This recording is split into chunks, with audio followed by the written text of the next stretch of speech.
Hello children, welcome to the new chapter, that is India and the UN.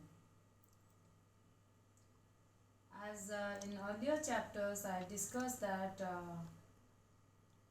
India is the largest democracy in the world. India's policy has always been one of non-violence. India has been a member of the UN from the time UN was formed. That means after the Second World War. It signed the UN Charter in the year 1945. India was also elected as a member of the Security Council. It has participated actively in many of its agencies like the UNESCO, WHO, UNICEF, FAO and ILO. Now Mrs. Vijayalakshmi Pandit, she was Pandit Jawaharlal Nehru's sister. Mrs. Vijayalakshmi Pandit was the first woman president of the UN General Assembly. Many Indians have occupied places of importance in the UN. Indian talents have been utilized by several agencies of the UN. It has also given its support to the UN for promoting peace. As a part of collective security promised by the UN, India sent its peacekeeping forces to Korea, Zaire, Egypt, Sri Lanka and the Iran-Iraq border to bring about peace. India opposed the policy of racial discrimination practiced by the white minority government of South Africa. This was also known as apartheid. After the apartheid, after apartheid was abolished, India re-established relations with South Africa. India has always supported the cause of Palestinian freedom. Though these contributions are extremely valuable, India's greatest contribution to the UN is our foreign policy based on the principle of non-alignment. Children, in this we came across one word, that is racial discrimination. Means discrimination among the black and white. Let's have some knowledge about NAM, non-aligned movement. This is non-aligned movement, in short NAM. After World War II, which was started in the year 1939 and ended in the year 1945, the United States of America and the Union of Soviet Socialist Republic emerged as the most powerful countries in the world. They formed two groups. Each group tried to expand its power and influence over other countries of the world. These groups were based on military pacts. At the same time, Afro-Asian countries were becoming independent. India was one such country, but these newly independent countries were weak and poor, and the big powers wanted these countries to join their group. The grouping into two camps was known as alignment.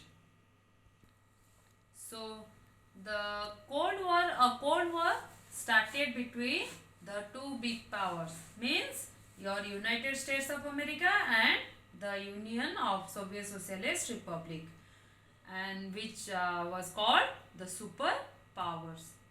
India saw that such an alignment was another sort of slavery.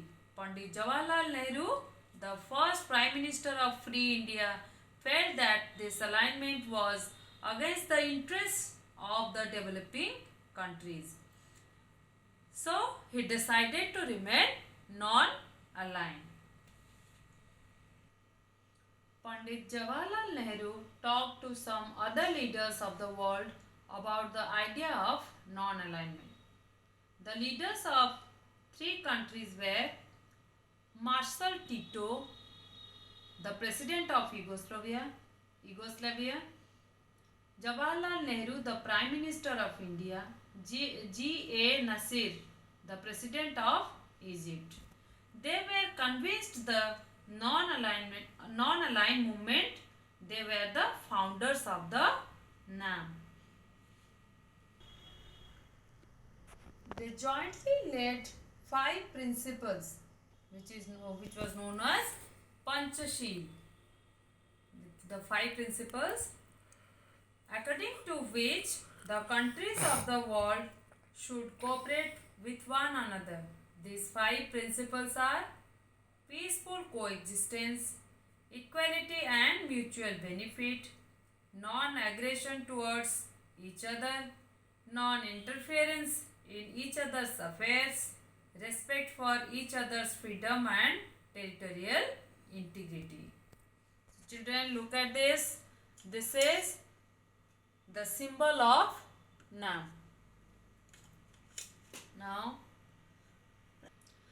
the first summit meeting of NAM was held in Belgrade, Yugoslavia in September 1961.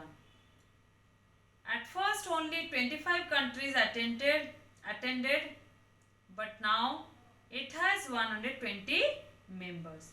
These countries have become united through the NAM. NAM is now a powerful group which has effectively protested against the stockpiling of the destructive weapons, disarmament and the need to create a peaceful world is gradually bringing all the countries closer together. So children, it is written that NAM is a powerful group which has effectively protested against the stockpiling of the destructive weapons. So it means that the countries which were accumulating the weapons for future use, NAM was against that. Disarmament and the need to create a peaceful world is gradually bringing all the countries closer together. Disarmament means reducing the weapons that a country has so that they can create peaceful environment for all the countries in the world. India has also been helped by UN agencies. WHO has helped India to fight against diseases and epidemics. The FAO, Food and Agricultural Organization, helped to change the desert area of Rajasthan into a fertile area. It has also provided fertilizers, new seeds and pesticides. The UNICEF supports Anganwadi programs in India. India often borrows money from the IMF. Its full form, International Monetary Fund. So, India borrows money from the IMF and the World Bank to support its development programs. From this chapter, we came to know about India and its relation with the UN. So this is all about this chapter. Thank you children for watching this video.